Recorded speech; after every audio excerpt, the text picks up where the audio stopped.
with In the Stars. It's 4:30. Now, growing up, it's not easy, especially being a teenager.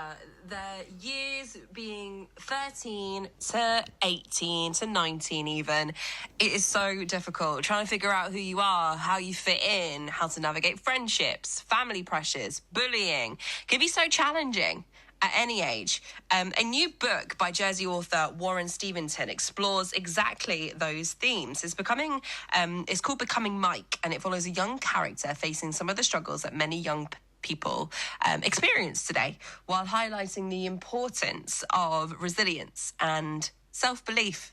It comes at a great time, I think, actually, because a lot of young people have these concerns, with Islanders aged 16 to 34 among the age groups most likely to report feeling lonely.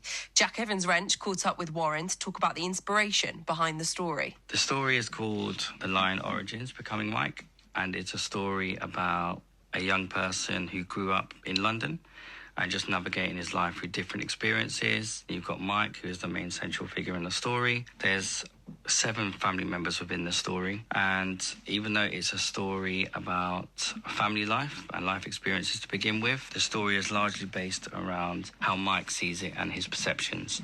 It's talking about his life experiences, seeing a separation with his parents, growing up in a council estate, growing up in Notting Hill. It then goes on to look at experiences through bullying through school, and then just the challenges of becoming an adult, particularly an adult in London around this time. The book is largely based around the 80s and 90s, and it's a story about how Mike experiences so many different challenges, how he navigates the way his life could have turned out and how it turns out, I think, is the central theme around the book, really.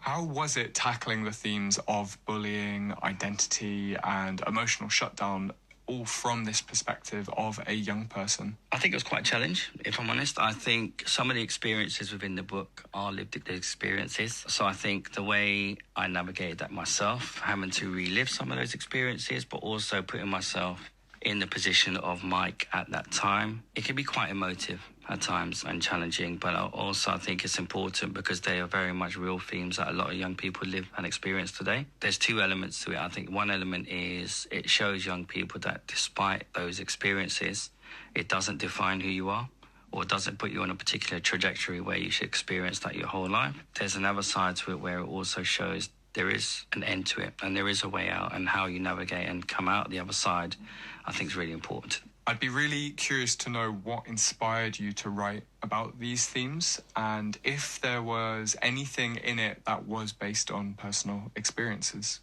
I think the biggest influence for me really was my dad, unfortunately, who passed away. I think he's a bit of a figure in the book as well, and I wanted to honour his memory, but I also wanted to champion how people can have really, really tough, difficult experiences in life and not let it define or become their identity. Through a lot of experiences I've seen already, I think when people do face challenges, resilience is often what gets people through. And I think it's often hard to see the light at the end of the tunnel when you're going through those challenges, but there is always that light at the end of the tunnel. You've said that the themes in the book align closely with the conversations happening around Jersey, which might be around youth well-being, emotional literacy, and daily challenges. Can you explain more about this? So I think there is a natural crossover between Jersey and London. Of course, the book is based primarily, by and large, in London, but the themes of young people experiencing emotional difficulties, bullying, mental health challenges, learning needs, I think they are one of the same. And I think the conversations I've had with some people that I've met on the island have also shared some of the concerns they have with regards to young people and their emotional resiliences and the challenges that they have.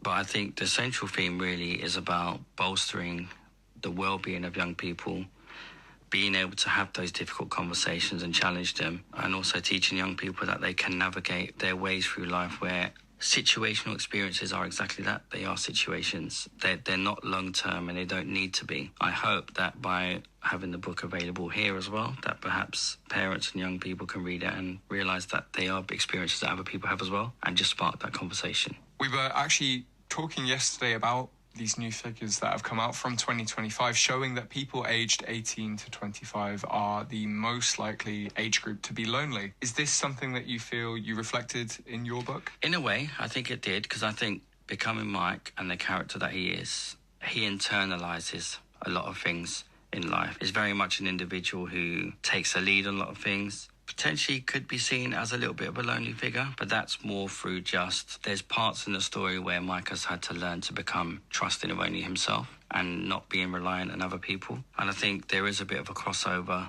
there where it can align with some of those young people you spoke about. And what do you hope a young person reading your book might take away from it? I think the biggest thing I hope they take away from it is to just realise that they're not alone and they're not the first person to experience some of the things they may have experienced. It doesn't mean that it minimises anything that they're going through by no means at all. I think everybody experiences different situations in their own way. But I think what I hope people take from it is, regardless of the experiences they have, it doesn't mean it's the end of the road. I think sometimes what happens is we get difficult challenges and experiences and it can lead us down one path.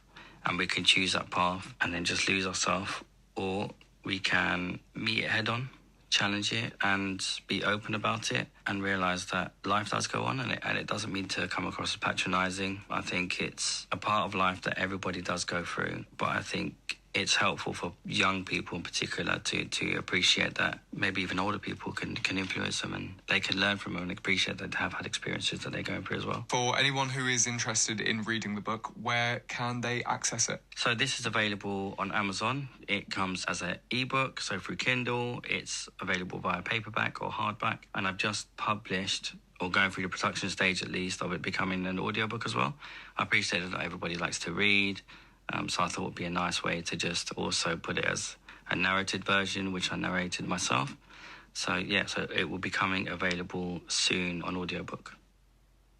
Warren Steventon there, speaking to Jack Evans-Wrench about his latest book, Becoming Mike. The novel explores themes including bullying, identity, family pressures, resilience. It's available now as well if you want to give it a read.